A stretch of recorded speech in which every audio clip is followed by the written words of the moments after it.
In this video, we're going to be going over impromptu speaking and job interview skills. Now keep in mind, interviewing really has a wide range, and some of the samples we're going to watch in this video are more about being asked a question and then giving a response as opposed to specifically a job interview. But we're going to be doing job interviewing skills within the context of this class. So just something to keep in mind as you watch and listen to this video.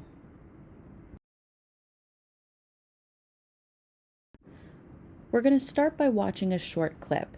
Now this comes to us from the Miss America competition and specifically is an interview with Miss South Carolina. Now the contestant herself has not heard this question before, but has probably practiced with similar type questions. Let's take a look and really pay attention to what's working about this and what's not working about this. Recent polls have shown a fifth of Americans can't locate the U.S. on a world map. Why do you think this is? I personally believe that U.S. Americans are unable to do so because some people out there in our nation don't have maps, and I believe that our education, such as in South Africa and the Iraq, everywhere such as, and I believe that they should, our education over here in the U.S. should help the U.S. or should help South Africa and should help the Iraq and the Asian countries, so we will be able to build up our future for our children. Thank you very much, South Carolina. I feel like this interview is a very common fear that a lot of people have, that they're going to go into an interview and they're going to stumble and trip over their words and have all kinds of kerfuffles as they go about. There's quite a bit that went wrong in this one, right? She didn't really answer the question. She kind of bounced around a lot. You could tell that she was definitely stressed and not 100% sure of what she was saying. However, she kept her poise. Even when she didn't necessarily know what she was saying, she still had a good way of presenting herself and a good way of maintaining general physical composure. So something to keep in mind is that you can exude confidence, you can give confidence, even if your answer may not be the most confident. We're going to watch another video now. This one is with former President Barack Obama, and he's answering a question about gun control. And again, there are things that really work well about this and things that don't work as much. Now, this one is going to go a lot smoother than our previous video and has a lot of qualities that I want you to think about and try to emulate. But there are also some things that even a good speaker can work on and improve. So pay attention, see what works, and see what doesn't work. Last night on the NewsHour, President Obama joined Gwen Ifill for a wide-ranging interview and town hall meeting in Elkhart, Indiana. After the broadcast, the president continued to take questions from the audience. Gun shop owner Doug Rudy challenged the president's record on gun control.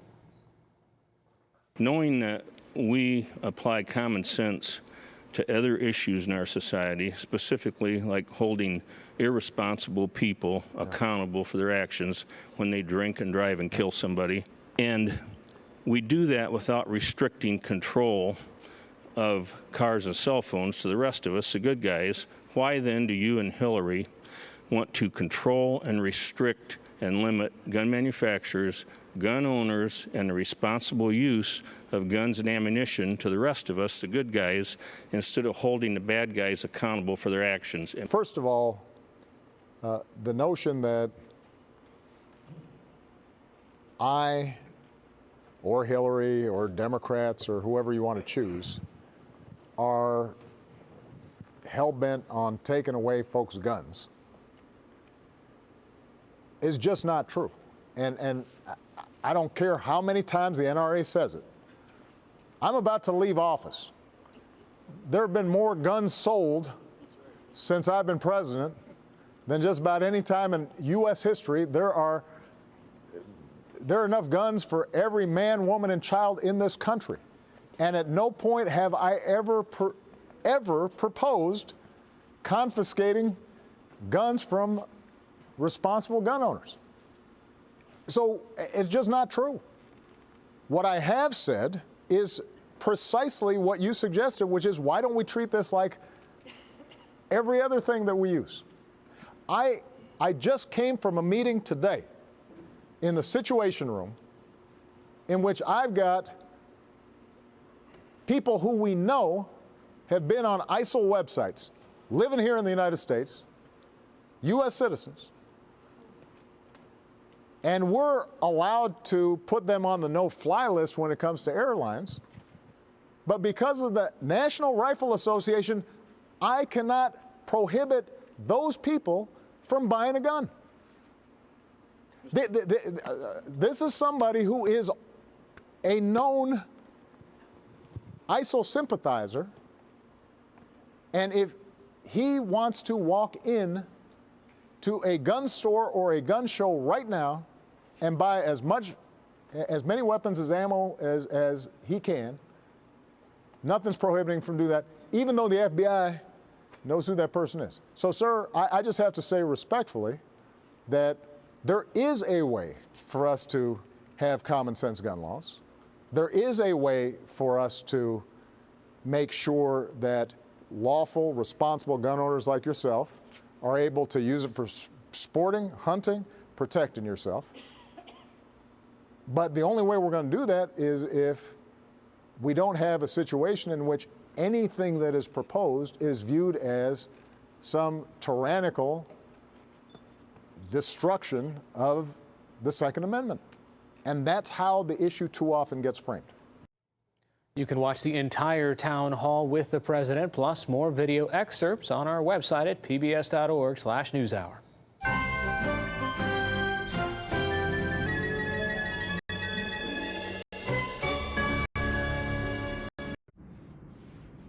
Now, whether you come down on the side of pro-guns or wanting more gun control, this was a decent answer.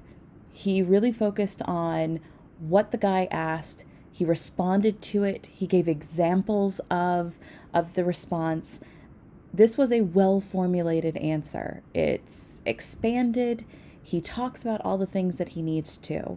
His posture, his pose was really pretty good. He sways a little bit, he wanders a little bit, which is a little bit more natural in a more conversational tone, which is what this particular speech was doing.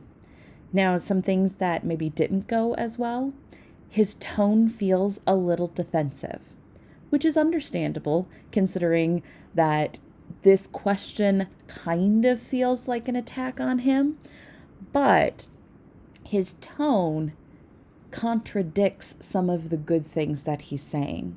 So you want to keep in mind that your tone can say something completely different than your body language.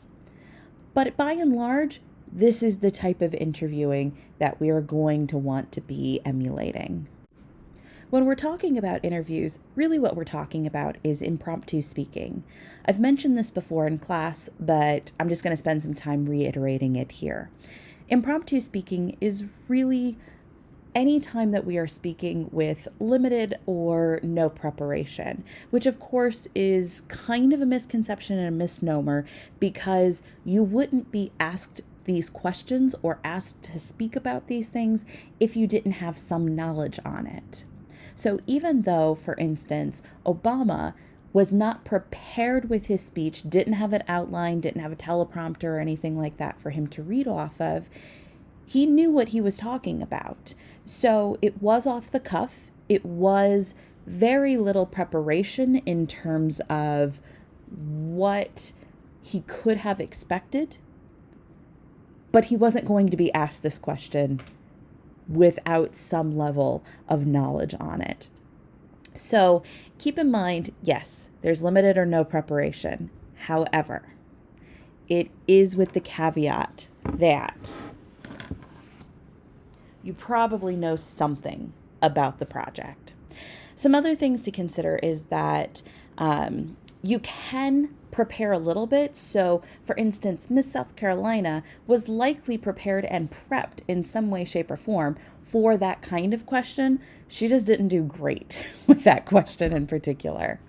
Some situations where you might find yourself doing impromptu speaking includes job interviews, which is what we're going to be doing in this class, but also things like eulogies, introductions, accepting of awards, things like that, especially times when we get caught off guard or asked last minute to fill in for those things. Additionally, things like the elevator pitch, your about me type speech, when just asked randomly, hey, tell me a little bit about yourself. Those are great instances of impromptu style speaking. Impromptu speaking has a lot of similarities to our extemporaneous speaking. You're still wanting to organize your ideas. You still want to present some main kind of points and ideas. You still kind of want to lead in. We may not call it necessarily an introduction or a conclusion, a way out of the question, but you're still framing your answers in that sort of way. I'm addressing the question, I'm answering the question, I'm moving on from the question. So things to keep in mind is that this is actually very similar to what we've already been doing. It just has less prep. Some other things to consider is what is the occasion and who is your audience? Because impromptu speaking tends to be a little bit on the shorter side because we're answering things in the moment with an extended answer, not just a short answer, but an extended answer, we tend to be on that shorter side. So I want to be thinking about who is my audience, how much do they want to hear, how do they want to be hearing these things, what is the occasion, how long am I being given for this, how long is generally acceptable for this type of a response.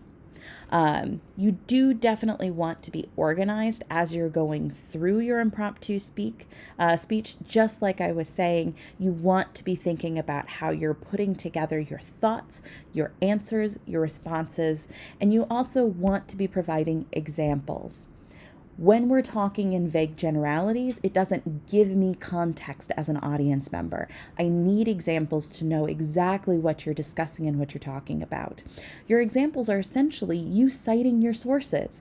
Your source being you or something that you read or heard on the news, or talking about experiences that you've had with the person that you're discussing, and those sorts of things. Think about responding to your interview questions in 3 parts. First, you want to answer the question. Now, this can be a simple statement. It doesn't need to be a restatement of the question.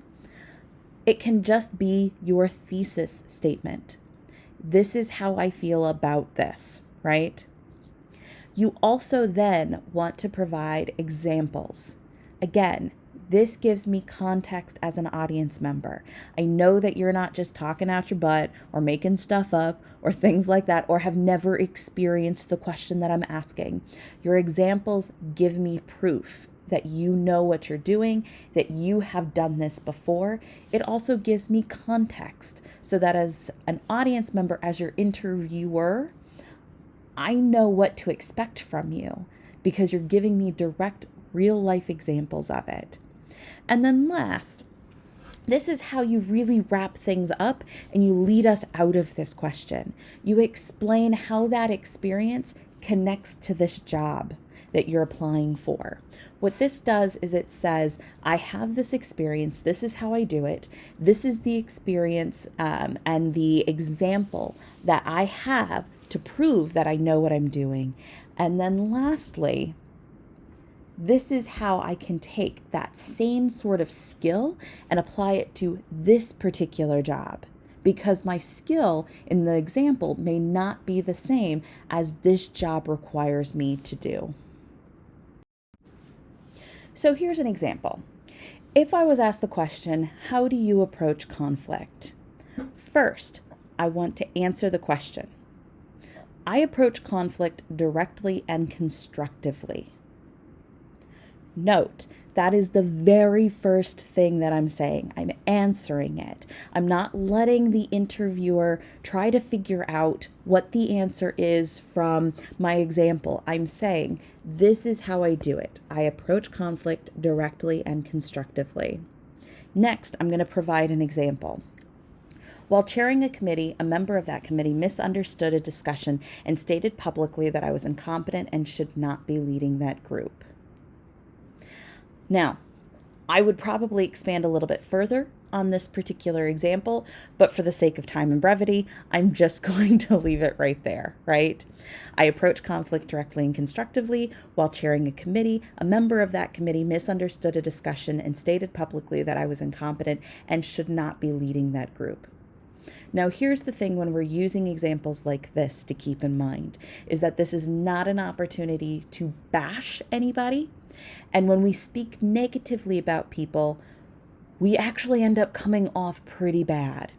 Now, in this instance, something that I would want to expand on is I would want to explain how I was considered incompetent, what sort of thing I did as a result of this, how I approached that person directly and constructively. And then last, to wrap everything up, I would go in the explanation of how this applies to a particular job. This position requires excellent leadership and conflict resolution skills, and I've known that I can be constructive in a stressful situation. This is a well-worded response to that type of question. Again, I would want to expand a little bit in the example, but this isn't terrible. This is pretty darn good. In fact, if we're looking at length, realistically, you want to be aiming for right around the 1 to 2 minute mark per response. So, just things to keep in mind. When it comes to interviews specifically, there are several things that I want you to keep in mind as you're moving forward thinking about how to respond to interview questions. First, look at the underlying meaning of the question. There's multiple parts to this kind of a thought. First off, I ask, for instance, in a job interview, and I do lots of job interviews within a year. I interview approximately 20 to 40 people every single year for various positions, as well as in various companies that I work for, not just at Stout, but outside of Stout. And when I ask questions like, what is your greatest strength? Yes, I want to know that you have confidence in yourself, which is an underlying meaning of that question. It's not just your strength, but it's do you have the confidence to talk about yourself in a positive way? It's also me wanting to start to figure out, okay, how does this person communicate? Because this is a pretty standard question. And if this person did not prepare for the what is my biggest strength question, there's a problem. Because this should be an expected question. Sometimes I'll also throw in questions such as, tell me something weird about yourself. And it's not that I want to know that your favorite food is mashed potatoes, which is an answer I've gotten before. What I want to know is that you've got a fun side, that you can think outside the box, that when I throw a curveball at you, a completely unexpected question, that you're not going to freak out or shut down or just try to feed me more information about the job. I'm trying to get to know you, right? So think about what the question actually means and what an interviewer might actually be thinking about and what they might actually want to hear about. Because sometimes it's not just what's your greatest strength. It's do you have confidence? Did you prepare for this interview? Etc. You also want to be thinking about what you want to do in the company, in the industry, those sorts of things, because that also frames your answers when you're approaching doing the interview.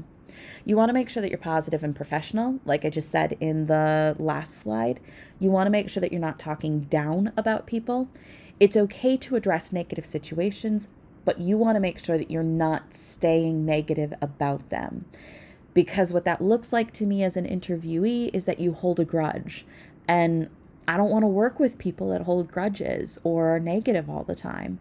I am more likely as an interviewer to hire somebody who is positive and professional, but maybe has a little less experience than somebody who has more experience, but seems like they're going to be a pain to work with. Other things to consider. What can you do for your employer other than what they can do for you? And what value do you add to that company? Those are the things that you want to be stressing in that interview. I bring these skills. I bring these soft skills, not I'm awesome. What can you do for me, right? So think about how you are selling and marketing yourself, keeping in mind that evidence demonstrates your ability to do the job. Learn more about the company as you're going to go out and do your interviews, and make sure that you are prepared to answer about the specific company itself. I can't tell you how many times I've been in interviews and I've asked things like, why do you want to work here? And the person blanks because they've done no research about me. And that right there is a major red flag as an interviewer. If you don't know the company, if you don't know why you want to work here, then why am I going to hire you? So make sure that you have those things thought out well, and you should be pretty darn good going into this.